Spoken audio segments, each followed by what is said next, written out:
All right, in looking at this problem, step one on all of these is to factor completely. So we have this difference of cubes expression. So if we identify what terms are being cubed here, a y and a -2, we can find our factors.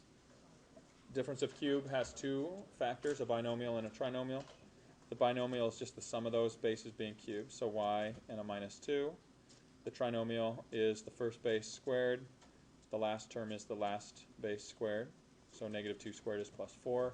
And then the middle term is just the opposite of their product. So y times a -2, change its sign. So there's the factors of your numerator of that first fraction. Your denominator is already a monomial, so it can't be factored any further.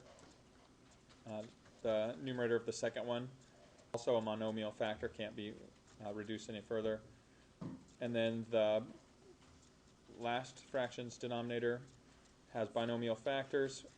The second term of the binomial are the two factors of +6, whose sum is -5, so -3 and -2. And so once you get to this step, you can now look to cancel any common factors. So when we look at the factors that cancel, the y -2's cancel. This 2 cancels with the 4, leaving a factor of 2. This y cancels with one of these, leaving 2 in the denominator. So if you multiply across the top, we have 2 times the y squared plus 2y plus 4. In the denominator, we have the monomial factor of y squared times the binomial factor of y -3. Okay, and then the last thing we do is look to see, are there any domain restrictions that we need to take into consideration. So we see, even though this factor of y got canceled from the denominator, it didn't cancel all the y's, so we still know that y can't equal 0. But here we see that y can't equal a 2.